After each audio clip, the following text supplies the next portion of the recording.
कबीर ने श्रेया के सामने शादी की अजीब सी शर्त रख दी थी, जिसे सुनकर श्रेया सदमे में थी। कोई पागल ही होगा कबीर जो ऐसी अजीबोगरीब शर्तों वाली शादी करेगा। ये क्या बात हुई कि तुम जब चाहो मुझे डिवोर्स दे सकते हो? तो तुम्हें क्या मेरे साथ 7 जन्म रहकर 15-20 बच्चे पैदा करने हैं श्रेया? कबीर का सवाल सुनकर श्रेया सकपका गई। कबीर फिर से बोला, देखो श्रेया, हम दोनों ही एक दूसरे को पसंद नहीं करते और ये शादी मजबूरी में कर रहे हैं। फिर हमारा काम पूरा होने के बाद हम साथ रहे ना रहे उससे क्या फर्क पड़ता है? श्रेया कबीर की बात सुनकर सोच में पड़ गई थी। इस वक्त मेरे पास रहने का कोई ठिकाना नहीं है। किसी दोस्त के घर भी कितने ही दिन रुक पाऊंगी। पापा और दिव्या मुझे पागलों की तरह ढूंढ रहे होंगे। उनकी गर्दन पर चोपड़ा फैमिली की तलवार जो लटकी हुई है। कहने को करोड़पति बाप की बेटी हूँ, पर जेब में फूटी कौड़ी नहीं है। ऐसे में मुझे सिक्योरिटी केवल कबीर दे सकता है। और ये कॉन्ट्रैक्ट मैरिज मुझे वो सेफ्टी दे पाएगी? क्या सोच रही हो श्रेया? तुम्हें कॉन्ट्रैक्ट मंजूर है या नहीं? मुझे मंजूर है कबीर, पर तुम्हें भी मुझसे एक वादा करना होगा। जब तक हम इस शादी के बंधन में बंधे हैं, तब तक तुम्हें एक हस्बैंड होने की सभी जिम्मेदारियां निभानी होंगी। देखो, ना मुझे तुम्हारा पैसा चाहिए और ना काम के लिए तुम्हारी सिफारिश। बस ये प्रॉमिस चाहिए that you will protect me. बोलो, कर पाओगे तुम ये काम? कबीर एक टक श्रेया को देख रहा था। उसके चेहरे को देखकर ये पता लगा पाना मुश्किल था कि वो क्या सोच रहा है। श्रेया कबीर की आंखों में अपने सवाल का जवाब ढूंढ रही थी। कबीर ने कुछ पल सोचा और बोला, ठीक है, मैं वादा करता हूँ जब तक तुम मेरी वाइफ हो तब तक कोई तुम्हारा बाल भी बांका नहीं कर पाएगा। श्रेया ने ये सुनकर चैन की सांस ली। उसने कॉन्ट्रैक्ट पेपर पर साइन किया और कुछ देर में वो सिंगल से मैरिड हो गए, mister and Mrs. Shreya Raghav से पीछा छूटने की बात से बहुत खुश थी, पर उसे ये नहीं पता था कि अभी तो उसकी जिंदगी की सबसे बड़ी मुसीबत आनी बाकी थी। जब वो दोनों कबीर के घर पहुंचे तो कविता ने आरती की थाली से उनका स्वागत किया। वो घर किसी आलीशान महल से कम नहीं था, जिसे देख श्रेया की आंखें फटी की फटी रह गईं। कविता बोली, श्रेया, वैसे तो कबीर अलग घर में रहता है, पर मेरी इच्छा थी कि तुम लोग कुछ दिन मेरे साथ रहो, इसलिए कबीर के रूम में तुम्हारे कपड़े और बाकी जरूरत का सामान रखवा दिया है। श्रेया घर देखने में इतना खोई हुई थी कि तपाक से बोली, आंटी, मैं कौन सा उसके साथ रहने वाली हूँ, आपने फालतू में ही। कविता ने हैरानी से पहले उसे और फिर कबीर को देखा। कबीर ने श्रेया को कोहनी मारते हुए अलर्ट किया, अरे सॉरी आंटी, वो मेरी पहली बार शादी हुई ना, इसलिए मुझे ध्यान ही नहीं रहा। अभी तक रूम में अकेले रहने की आदत जो थी। कविता हंसते हुए बोली, कोई बात नहीं श्रेया, पर आगे बोलने से पहले सोच लेना, और मैं तुम्हारी आंटी नहीं हूँ, माँ हूँ। श्रेया ने धीरे से हाँ में गर्दन हिला दी। जाओ कबीर, श्रेया को अपने रूम में ले जाओ। कबीर और श्रेया सीढ़ियों के रास्ते अपने रूम की तरफ बढ़ रहे थे। कबीर मन में बुदबुदाते हुए बोला, अब या कोई इस शादी के बारे में पता चलेगा तो न जाने वो कैसे रिएक्ट करेगी। एक बार वो टूर से वापस आ जाए, उसे सब बता दूंगा। फिर इस कॉन्ट्रैक्ट के खत्म होते ही श्रेया को डिवोर्स दे दूंगा और काव्या से शादी कर लूंगा। श्रेया भी कुछ ऐसा ही सोच रही थी। कबीर की माँ कितनी स्ट्रिक्ट और चालाक है, इनसे जरा बचकर रहना पड़ेगा। और कबीर से भी, ये कौन सा कम है। ओह गॉड, जल्दी से मेरी लाइफ ट्रैक पर आए और मैं इन सारे झमेलों से बाहर निकलूं। कबीर और श्रेया एक साथ चल तो रहे थे, लेकिन दोनों एक दूसरे से अलग होने के बारे में सोच रहे थे। पर कविता के दिमाग में कुछ और ही चल रहा था। आई नो ये शादी जबरदस्ती हुई है, कबीर को श्रेया पसंद नहीं है, पर उसे कबीर के लायक बनाने में कोई कसर नहीं छोड़ूंगी। फिर देखते हैं ये लोग कैसे अलग होते हैं। इनफैक्ट मौका मिलते ही मैं शादी को पब्लिक कर दूंगी। क्या कविता अपने मकसद में कामयाब हो पाएगी? क्या ये बेमेल शादी सफल हो पाएगी? कबीर श्रेया को अपने रूम में लेकर गया, उसे रूम दिखाया और फिर अपने ऑफिस के लिए निकल गया। रात को जब वो घर लौटा तो अपने रूम का नजारा देखकर हैरान रह गया। श्रेया लहंगा पहने और घूंघट में चेहरा छिपाए बेड पर बैठी थी। पूरा रूम फूलों से सजा हुआ था और इत्र की खुशबू से महक रहा था। कबीर सीरियस होकर बोला, what is this nonsense Shreya? Shreya घूंघट के अंदर से बोली, इसे सुहाग रात कहते हैं पतिदेव। नॉनसेंस नहीं। आइए, मेरा घूंघट उठाइए। श्रेया स्टॉप इट, उठो और कपड़े चेंज करके आओ और ये सारा ताम झाम भी साफ करो। श्रेया बेड से उतरी और धीरे धीरे कबीर की तरफ बढ़ने लगी। वो जैसे जैसे कबीर के नजदीक आ रही थी, कबीर की बेचैनी बढ़ती जा रही थी। श्रेया कबीर के बिल्कुल नजदीक पहुंची और अपना घूंघट उठाया। कबीर पीछे हटते हुए बोला, श्रेया क्या कर रही हो तुम, दूर हटो। श्रेया ने जैसे कबीर की बात सुनी ही नहीं, उसने कबीर की आंखों में आंखें डाली और उसके गाल पर अपनी उंगली फेरते हुए बोली, कबीर, तुमने वादा किया था तुम हस्बैंड होने की सारी रिस्पॉन्सिबिलिटी निभाओगे, ये भी तो तुम्हारी रिस्पॉन्सिबिलिटी है। श्रेया ने कबीर के हाथ पकड़े और उसे अपनी कमर की ओर ले जाने लगी। कबीर के माथे पर पसीने की बूंदें उभर आईं। उसके हाथ जैसे अकड़ से गए। अचानक ही श्रेया ने कबीर को धीरे से धक्का दिया और पीछे हटकर जोर जोर से हंसने लगी। कबीर उसे हैरान होकर देख रहा था। कबीर, मुझे पता नहीं था कि तुम्हें इतने इजीली बकरा बनाया जा सकता है। Look at your face. Shreya लगातार हंसे जा रही थी। तभी अचानक से कबीर तेज कदमों से बेड के पास गया और सारे डेकोरेशन को तहस नहस करने लगा। यहाँ तक कि उसने बेड से पिलो और बेडशीट भी उठाकर फेंक दी। उस पर जैसे कोई भूत सवार हो गया था। श्रेया उसका ये रूप देखकर एकदम शॉक्ड रह गई। तभी कबीर गुस्से से लाल हुई अपनी आंखों से श्रेया को घूरते हुए उसके पास आया। Do you think it's funny Shreya? तुमने मुझे इस तरह से टच किया कैसे? श्रेया हैरान होकर बोली, it was just a joke Kabir, तुम इतनी सी बात पर इतना ओवर रिएक्ट क्यों कर रहे हो? सुबह से तुम्हारी माँ मुझे एक अच्छी बहू और बीवी होने के कर्तव्य पर लेक्चर दे रही है। उन्होंने ये डेकोरेशन करवाए और मुझे ऐसे तैयार करके यहाँ बिठा दिया। मैंने सोचा मैं अकेली ये टॉर्चर क्यों सहूं, इसलिए कर दिया तुम्हारे साथ prank. It's my first and last warning Shreya, मुझे कभी गलती से भी मत छूना। तुम्हें यहाँ केवल बीवी की एक्टिंग करने के लिए लाया गया है। असल में बीवी बनने की जरूरत नहीं है। आगे से अपनी लिमिट में रहना। इसके बाद कबीर एक पल के लिए भी वहाँ नहीं रुका और बाहर निकल गया। इडियट, इतनी सी बात पर इतना चिल्लाने और तोड़फोड़ मचाने की क्या जरूरत थी? माना मेरी गलती है, पर ये थोड़ा आराम से भी तो बोल सकता था कि इसे मजाक पसंद नहीं। मुझे कौन सा इसे छूने में मजा आ रहा था। भाड़ में जाइए, आज के बाद इससे बोलूंगी ही नहीं। श्रेया चेंज करने बेडरूम में जा रही थी कि उसका फोन बजा। नवी का कॉल था। वो खुशी से चहकते हुए बोली, श्रेया, तू ये न्यूज़ सुनेगी ना तो खुशी से नाच उठेगी। रत्नेश सर ने अपनी नेक्स्ट फिल्म में तुझे ऑडिशन के लिए बुलाया है। तेरा फोन नहीं लग रहा था, इसलिए मुझे ये मैसेज देने के लिए कहा। तू सच बोल रही है नबी? मुझे तो लगा था कि मेरा करियर ओवर हो गया, पर भगवान ने सब संभाल लिया। भगवान ने नहीं श्रेया, कबीर ने। तूने उसका स्टेटमेंट नहीं सुना क्या? ये सब उसी की वजह से हुआ है। जाकर उसे थैंक्स बोल। नवी की कॉल काटते ही श्रेया ने इंटरनेट पर कबीर का लेटेस्ट स्टेटमेंट सर्च किया, जिसका वीडियो वायरल हो गया था। मीडिया की आदत है अपने चैनल की टीआरपी के लिए जानबूझकर कंट्रोवर्सी क्रिएट करना, इसलिए आए दिन मेरा नाम एक नई लड़की के साथ जोड़ा जाता है। फ्रैंकली मुझे इन सब से कोई फर्क नहीं पड़ता, पर उन लड़कियों का क्या जिनकी इसमें कोई गलती नहीं है। रिसेंटली श्रेया सिंघानिया नाम की एक स्ट्रगलिंग एक्ट्रेस को ये सब झेलना पड़ा। आज आप सबके सामने I want to make it clear that मैं और श्रेया केवल फ्रेंड्स हैं। वो वीडियो झूठ है। वीडियो देखकर श्रेया सोच में पड़ गई। मुझ पर इल्जाम लगा तो मेरे सगे बाप ने भी मुझे समझने की कोशिश नहीं की, लेकिन कबीर ने मुझसे कोई मतलब ना होते हुए भी मेरी हेल्प की। उसने अपना वादा पूरा किया। क्या मैंने कबीर को समझने में कोई गलती कर दी? तो वो एक अच्छा इंसान है। कबीर की एक हरकत ने श्रेया के दिल में उसके लिए रिस्पेक्ट बढ़ा दी थी। क्या नफरत से भरे उनके रिश्ते में कुछ मिठास घुल पाएगी? क्या उनके बीच की दूरी कम हो पाएगी?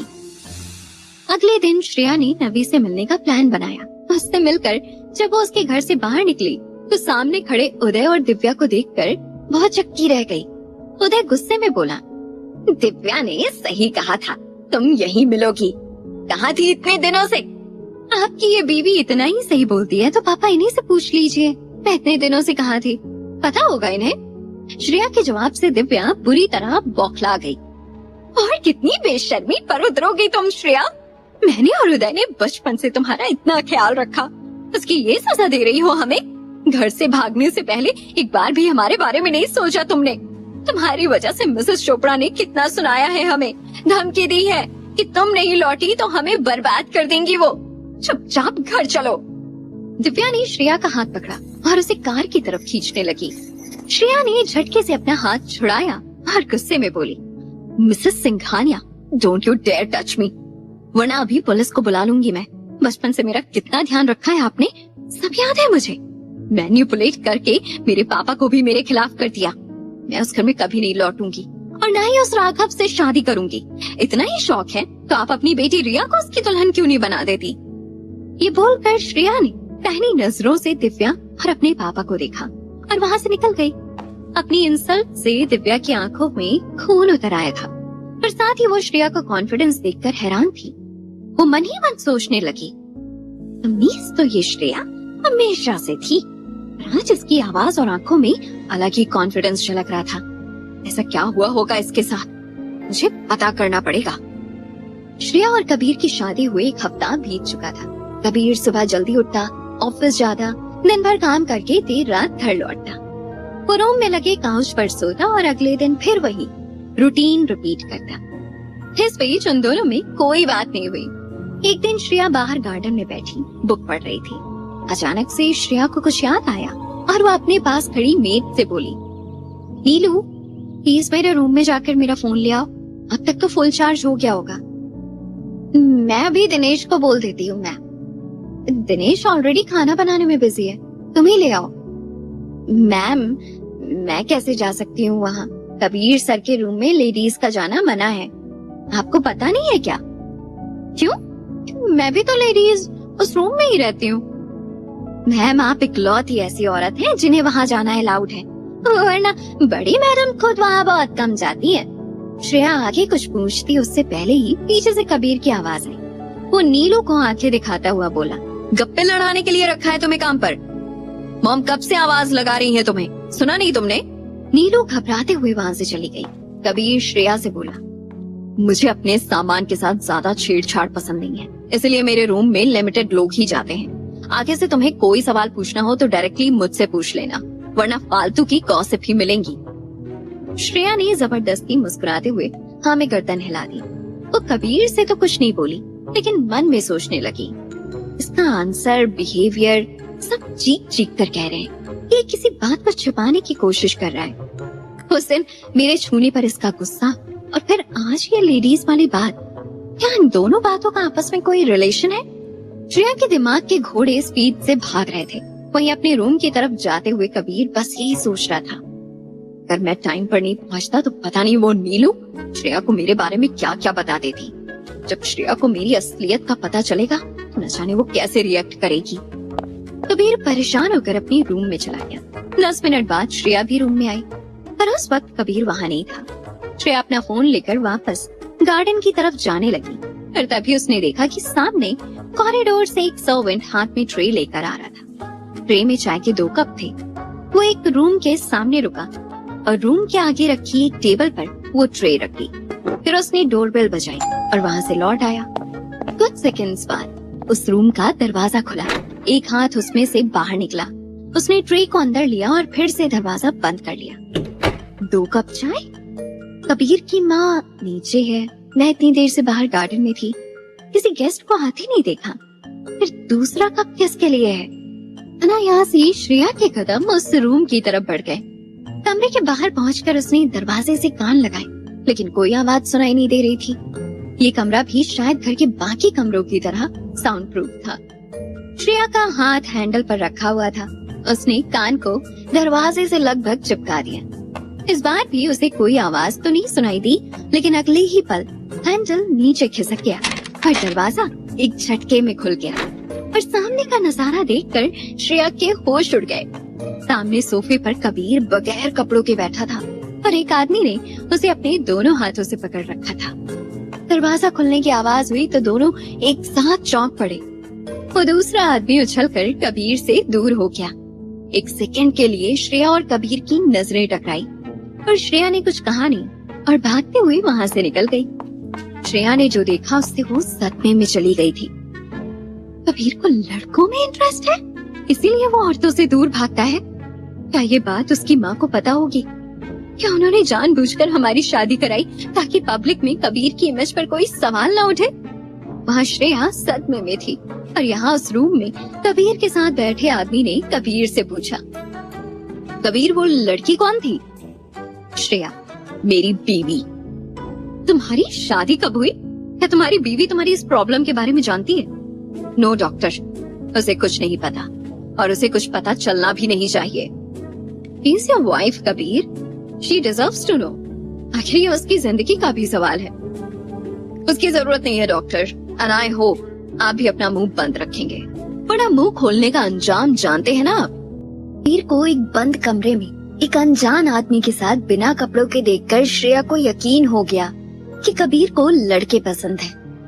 श्रेया के दिमाग में तरह तरह की बातें चलने लगी। माना हमारी शादी एक फॉर्मेलिटी है, पर कबीर मुझसे इतनी बड़ी बात कैसे छिपा सकता है? मैं कोई ओल्ड फैशन या नैरो माइंडेड लड़की थोड़े ना हूँ जो उसे जज करूंगी। मुझे हक है अपने पति के बारे में सब जानने का। कहीं ऐसा तो नहीं कबीर को ये बात मुझे बताने से उसकी माँ ने मना किया हो? श्रेया का दिमाग अब और भी तेज चलने लगा था। कबीर ने वैसे भी अपनी माँ के दबाव में आकर मुझसे शादी की है। कल को अगर उन्होंने डिवोर्स से मना कर दिया तो कबीर तो उनके अगेंस्ट जाने से रहा, और मेरी इतनी औकात नहीं कि मैं उसके अगेंस्ट केस लड़ पाऊं। मुझे कैसे भी करके अपने फेवर में एविडेंस इकट्ठे करने होंगे ताकि वक्त आने पर मैं ये प्रूफ कर पाऊं कि कबीर मेरे लिए सूटेबल नहीं है। श्रेया ने मन ही मन प्लानिंग शुरू कर दी थी। कुछ देर बाद कबीर रूम में आया तो दोनों एक दूसरे को देखकर अनकंफर्टेबल हो गए, पर दोनों ने ही कुछ देर पहले जो हुआ उसके बारे में कोई बात नहीं की। श्रेया तिरछी नजरों से कबीर की हर एक हरकत को नोटिस करने लगी।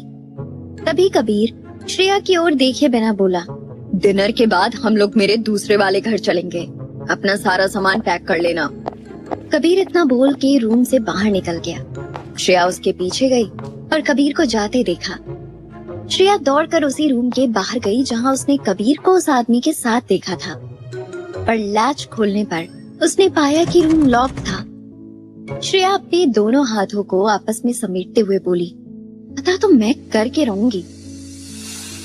रात को दोनों कबीर के घर आ गए।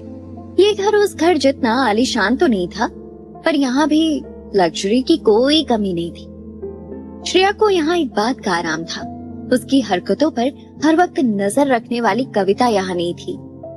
कबीर चेंज करके स्टडी रूम में चला गया और श्रेया का सारा वक्त कबीर के बारे में सोचने में निकल गया। अगले दिन श्रेया की नींद सुबह नवी की कॉल से खुली। लगभग 11 बजे श्रेया ने फोन को स्पीकर पर डालकर पिलो पर रख दिया और नींद भरी आवाज में बोली, हेलो नवी, गुड मॉर्निंग। नवी एकदम जोशीले अंदाज में बोली, श्रेया की बच्ची, तुम सो रही हो अभी तक? मैंने बोला था ना कि आज तुम्हारा ऑडिशन है 12 बजे। Oh no, how can I forget this? Shreya एक झटके में उठकर बैठ गई और हैरत से बोली, ओह शिट, 11 बज गए। ऑडिशन में केवल 1 घंटा बचा है। मैंने कोई तैयारी नहीं की। क्या पहनूं मैं? पहली बार इतने बड़े डायरेक्टर के साथ काम करने का मौका मिला था। लगता है वो भी। क्यों मैडम, रात को ऐसा क्या करने में बिजी थी जो इतनी इम्पोर्टेंट बात भूल गई? लगता है कल प्रॉपर तरीके से मिसेस कपूर बन गई है तू। शट अप नवी, ऐसा कुछ नहीं है और ऐसा कभी हो भी नहीं सकता। नवी ने चौंक कर पूछा, क्यों भाई, तुम दोनों लीगली मैरिड हो, माना कुछ वक्त के लिए ही सही, पर हो तो सही, तो फिर उसमें क्या प्रॉब्लम है? तेरी जगह मैं होती तो कबीर जैसे लड़के से एक पल के लिए दूर नहीं रहती, 24 घंटे उसी से चिपकी रहती। नवी, ये बात हम बाद में करें, मुझे रेडी होना है, बाय। नवी के कॉल कट करने से पहले ही श्रेया भागकर बाथरूम में घुस गई। कबीर श्रेया के उठने से पहले ही ऑफिस के लिए निकल गया था। एक मीटिंग खत्म करने के बाद जब वो अपने रूम में लौटा, उसने सबसे पहले अपने हाउस हेल्प रामू को फोन लगाया। रामू, जब श्रेया उठे तो उनसे पूछ लेना उन्हें क्या चाहिए, और उन्हें कोई हेल्प चाहिए तो वो भी कर देना। अभी उन्हें घर और घर की बाकी चीजों के बारे में पता नहीं है ना कुछ। पर सर, मैडम तो आधे घंटे पहले ही तैयार होकर घर से चली गई। लेट हो रही थी इसीलिए मुझे ऑटो बुलाने को कहा था, मैंने बुला दिया। रामू की बात सुनकर कबीर ने कॉल कट किया और खुद से बोला, इतनी जल्दी में कहाँ गई होगी? खैर होगा कुछ काम, मैं उसे अपनी दूसरी कार की कीज दे दूंगा, उसे जरूरत होगी, वो खुद तो कहेगी नहीं। वैसे उसने कल शाम जो हुआ उसके बारे में भी कुछ नहीं पूछा, उसे लिटरली फर्क नहीं पड़ता या फिर। कबीर ये सोच ही रहा था कि तभी उसका फोन बजा। हेलो कबीर हियर, दूसरी तरफ से आवाज आई। सर मैं लाइव न्यूज से बात कर रहा हूँ, मेरे पास आपके लिए एक बेहद जरूरी इंफॉर्मेशन है। सामने वाले की बात सुनकर कबीर का दिमाग खराब हो गया। उसने अनमने ढंग से कहा, तुम्हें मेरे ऑफिस का नंबर किसने दिया? मुझे किसी गॉसिप में कोई इंटरेस्ट नहीं है, तुम्हें अगर कुछ बात करनी भी है तो मेरे सेक्रेटरी से करो। ऐसा कहकर कबीर रिसीवर को रखने ही वाला था कि तभी आवाज आई। सर मेरी बात तो सुन लीजिए, बस 1 मिनट। मैं जानता हूँ कि आपके पास टाइम का शॉर्टेज होता है, लेकिन ये आपके फायदे की ही बात है। आपने फोन रख दिया तो मेरा तो कुछ नहीं जाएगा, लेकिन आपका बहुत बड़ा नुकसान हो जाएगा। इस बार कबीर सीरियस हो गया। उसने रिसीवर को दोबारा कान से लगाया और कहा, ठीक है, जो कहना है जल्दी कहो। और फिर उसके बाद कबीर ने जो सुना उसके होश उड़ गए। वहाँ स्टूडियो पर एक छोटा सा सेट लगा था। श्रेया के अलावा 2 और नई लड़कियों को ऑडिशन के लिए बुलाया गया था। उन दोनों का ऑडिशन हो चुका था। अब श्रेया की बारी थी। श्रेया अपनी स्क्रिप्ट लेकर रिहर्सल कर रही थी। ठीक उसी समय नवी वहाँ आती हुई दिखलाई पड़ी। नवी ने आते ही श्रेया के कंधे पर हाथ रखा और पूछा, ऑल डन, चलो अब तुम्हारी बारी है।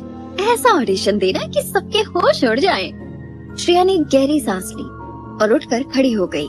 स्क्रिप्ट को नवी के हाथ में थमाकर उसने मायूसी से कहा, नवी, मुझे नहीं लगता कि मुझसे हो पाएगा यार। तुमने देखा ना उन दोनों लड़कियों को, वो दोनों कितनी ज्यादा सुंदर है।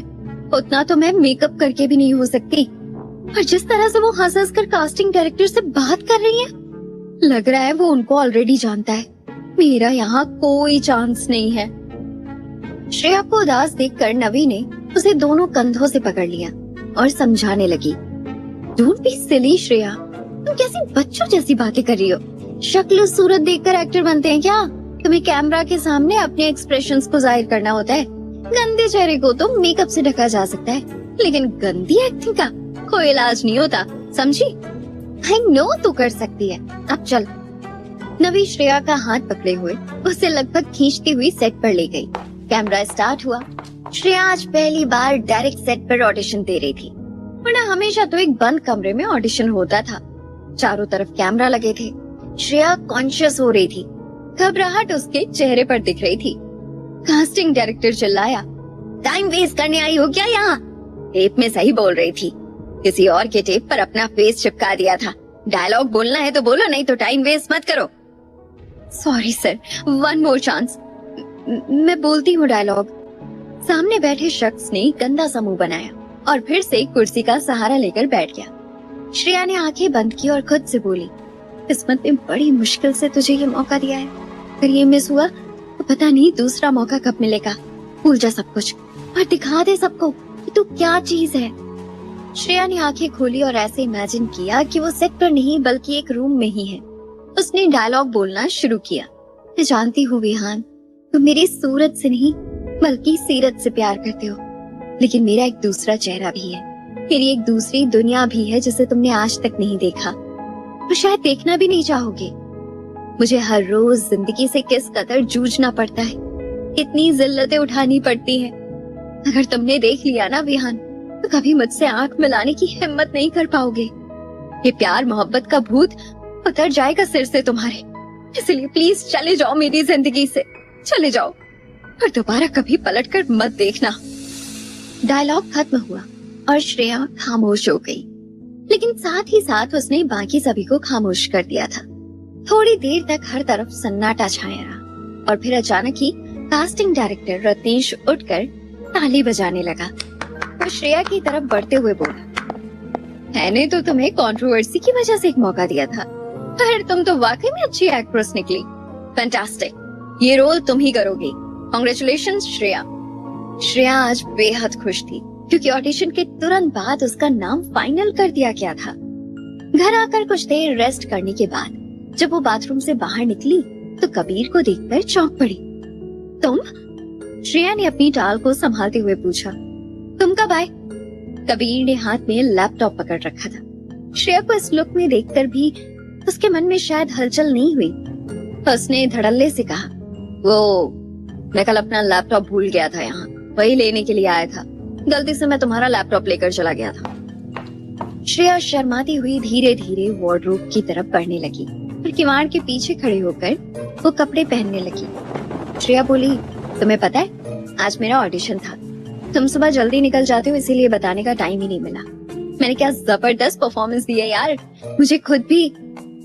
श्रेया, कबीर ने श्रेया को टोका और बोला, मुझे इसी बारे में तुमसे कुछ बात करनी थी। एक्चुअली मैंने गलती से तुम्हारा मेल बॉक्स खोल दिया था और मुझे तुम्हारे प्रोडक्शन की तरफ से एक मेल मिला है। श्रेया ने कपड़े पहन लिए थे। वो दरवाजा लगाने के बाद सामने आ गई। कबीर ने कहा, देखो मैं तुम्हें जो भी बताने जा रहा हूँ, I want you to stay prepared for that. Shreya गंभीर हो गई। वो सवालिया निगाहों से कबीर को देखने लगी। कबीर बोला, तुम्हारा सिलेक्शन नहीं हुआ है। श्रेया के पैरों तले जमीन खिसक गई। उसने झट से मेल पढ़ा, पर मेल में श्रेया का रोल कैंसिल करने का कोई रीजन नहीं लिखा था। श्रेया की आंखें नम हो गई थी। ऐसा लग रहा था कि वो बड़ी मुश्किल से अपने आंसू को संभाल रही थी। कबीर बोला, Shreya, are you all right? Just sit down, मैं तुम्हारे लिए पानी लाता हूँ। श्रेया ने कबीर की ओर देखा और फिर अचानक उसके गले लगकर फूट फूट कर रोने लगी। कबीर ने एक बार उसे पीछे करना चाहा, लेकिन उसे इस तरह रोते देख उसने अपने हाथ पीछे खींच लिए। श्रेया कुछ देर तक यूं ही रोती रही, लेकिन फिर जैसे ही उसको होश आया कि उसने कबीर को हक किया हुआ है, तो वो अचानक से पीछे हट गई। उसे शादी वाली रात याद आ गई। I am really very very sorry Kabir, मैं इमोशंस में बह गई थी, तुम नाराज मत होना। श्रेया ये देखकर हैरान थी कि कबीर ने उस पर गुस्सा नहीं किया, बल्कि वो बहुत प्यार से बोला, तुम चाहो तो मैं तुम्हारे कास्टिंग डायरेक्टर से बात करके तुम्हें रोल दिलवा सकता हूँ। नो कबीर, मैंने तुम्हें पहले ही कहा था कि मुझे तुमसे कोई फेवर नहीं चाहिए। जो मेरे नसीब में होगा, जो मैं डिजर्व करती हूँ, वो मुझे खुद मिल जाएगा। Okay, as your wish.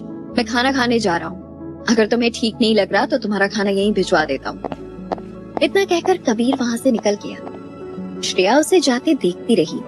उस रात वो इतना दुखी थी कि उसने अपने रूम से एक भी कदम बाहर नहीं रखा। पर उसे पता चला कि किसी देवेश कपूर के कहने पर श्रेया का रोल किसी और लड़की को दे दिया गया था। श्रेया मन ही मन सोचने लगी, ये देवेश कपूर एक बार मिल जाए ना तो उसकी वाट लगा दूंगी। मैं भी क्या बेवकूफों वाली बात कर रही हूँ। जरूर कोई बहुत पैसे वाला आदमी होगा वो, तभी तो उसकी सुनी रत्नेश सर ने। एक बार इस देवेश से मिलकर रिक्वेस्ट करूं तो शायद कुछ बात बन सकती है। नवी को कहती हूँ एड्रेस निकालने के लिए। दिल में हालात सही होने की उम्मीद लिए श्रेया सो गई। अगली सुबह वो उठकर बाहर लिविंग रूम में आई तो रामू ने कॉफी के साथ साथ उसे कार की एक चाबी भी पकड़ा दी।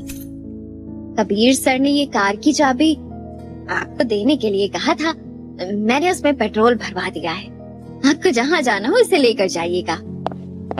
रामू ये कहकर वहाँ से चलता बना और श्रेया सोचने लगी, कबीर कितने जतन से अपना वादा पूरा करने में लगा है।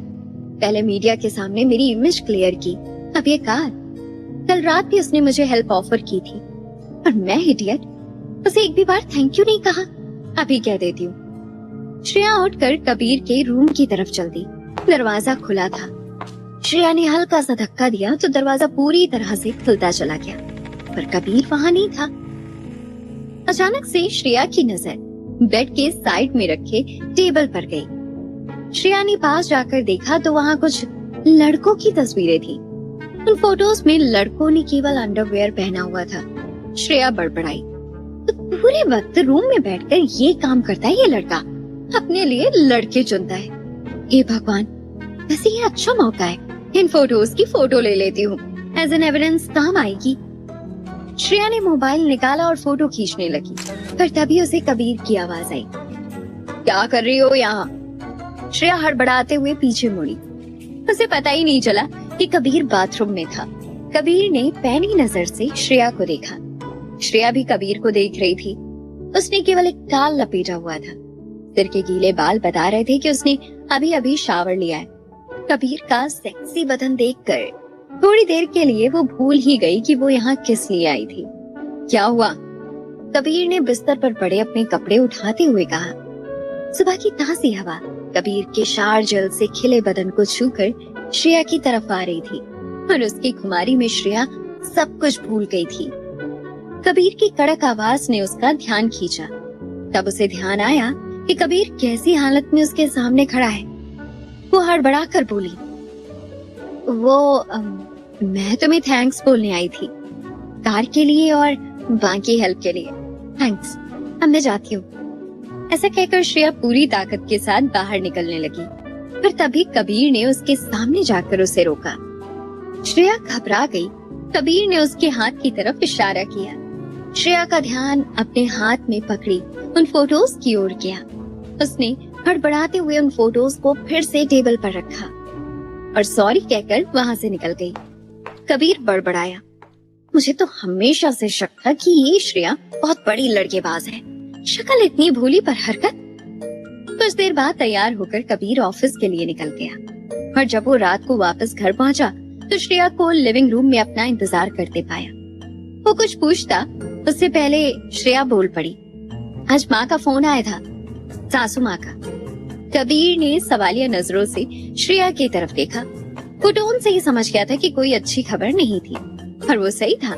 श्रेया ने जो उसे बताया उसे सुनकर कबीर का चेहरा सख्त होने लगा और वो जोर से चिल्लाया, are you out of your mind Shreya? ऐसी क्या बात बताई श्रेया ने कबीर को जिसे सुनकर चढ़ गया उसका पारा।